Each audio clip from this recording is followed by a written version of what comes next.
오늘은 세비야 알카사르에 숨겨진 마리아 데 파디아의 목욕탕과 그곳에 얽힌 페드로 왕과 마리아 데 파디아의 사랑 이야기를 살펴보겠습니다.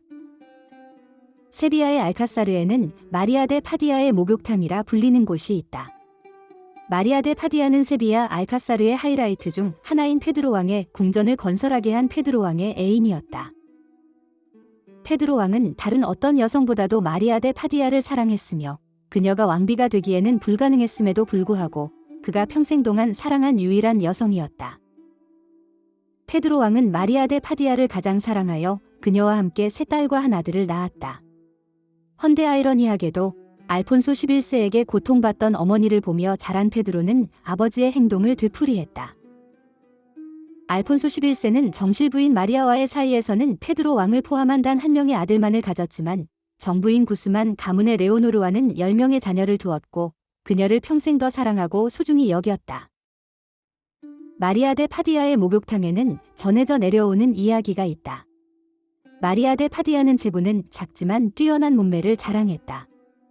그녀가 알카사르에 있는 목욕탕에서 알몸으로 목욕하면 페드로 왕은 자신의 여인을 자랑하기 위해 신하들을 데리고 목욕탕으로 내려갔다. 그리고 신하들에게 그녀가 목욕하는 모습을 보라고 했다고 한다. 어느 날 페드로 왕은 흥을 더하기 위해 신하들에게 마리아 데 파디아가 목욕한 물을 마시라고 시켰다. 페드로 왕이 두려웠던 신하들은 지시대로 모두 그 목욕물을 마셨다. 그런데 어떤 한 신하가 마시기를 거부했다. 페드로 왕은 화가 나서 그에게 왜 명령을 듣지 않느냐고 물었다. 그러자 신하는 다음과 같이 대답했다. 자고새의 국물을 마시면 자고새를 먹고 싶어지듯이 마리아 부인의 목욕물을 마시면 그녀를 탐하게 될까 두려워 마시지 않았습니다. 라고 말했다.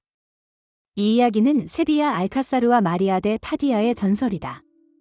한편 페드로 왕은 신하의 말을 듣고 크게 웃으며 그를 용서했다고 전해진다. 마리아 데 파디아는 신분을 초월한 비극적인 사랑의 주인공이 아니었다. 집시들의 전설에 의하면 그녀는 어린 시절 버려져 고아원에서 자랐다고 한다. 고아원을 떠난 후 그녀는 주술사의 제자가 되어 주술을 배우고 혼자서 플라멩코를 연습했다. 그녀의 뛰어난 미모는 어느 날 궁중에서 춤을 추게 되었을 때 많은 이들을 매혹시켰고 그날 이후로 귀족 사회에서 명성을 얻게 되었다.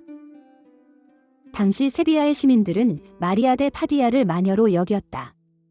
페드로 왕은 프랑스 왕족 출신인 블랑쉬를 정식 부인으로 맞이했으나 결혼식 이틀 만에 그녀를 성에 감금했다.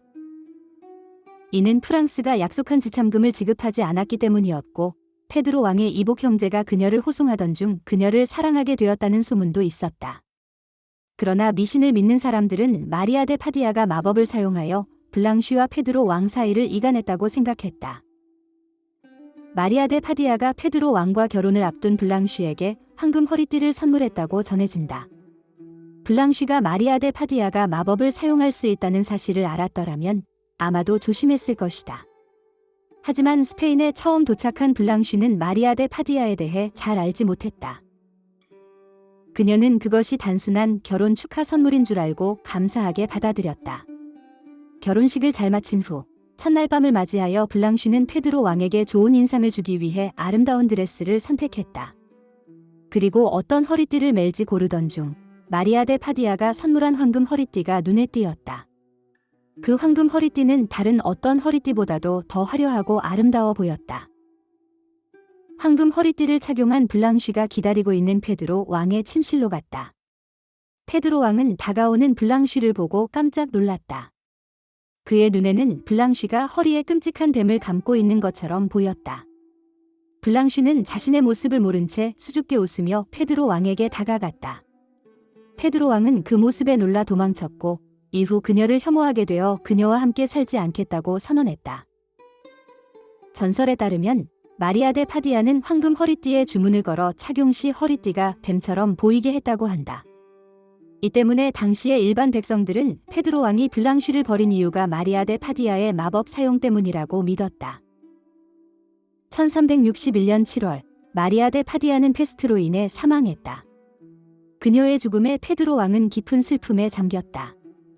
그는 그녀가 정식왕비로 인정받지 못한 것을 평생의 가장 큰 후회로 여겼다. 카스티아의 왕으로서 그는 왕국의 이익을 위해 사랑하지 않는 여인과 결혼해야만 했지만 그녀의 죽음을 통해 진정으로 소중한 것이 무엇인지 깨달았다. 그 결과 페드로 왕은 그녀만을 자신의 진정한 부인으로 선언하고 톨레도의 주교에게 다른 모든 결혼 기록을 삭제할 것을 요청했다. 마리아 데 파디아의 목욕탕은 왕좌의 게임 촬영지로 유명해졌지만 그녀의 전설을 모르면 단지 오래되고 기묘한 분위기의 무릉덩이로만 보일 수 있다. 하지만 그곳에서 페드로 왕과 마리아 데 파디아의 사랑과 운명을 거스른 삶을 떠올린다면 그 장소는 더 이상 평범하지 않다. 어린 왕자가 그의 장미를 수많은 다른 장미들과 구별할 수 있었던 것은 그가 그 장미에게 쏟은 시간 때문이었다. 그 시간으로 인해 그에게는 그 장미가 다른 모든 장미보다 더욱 소중해졌다. 멋진 사진을 찍을 수 있는 유명한 장소들만 찾아다니며 한컷 찍고 모든 것을 다 본 것처럼 떠나버린다면 우리는 진정으로 소중한 나만의 장미 한 송이를 발견할 기회를 잃게 됩니다. 그 장소의 역사와 전설을 미리 알고 방문한다면 그 지식이 현장에서 느끼는 감동과 비례하여 커질 것입니다. 그 감동은 단순히 유명한 장소를 방문했다는 뿌듯함을 넘어섭니다.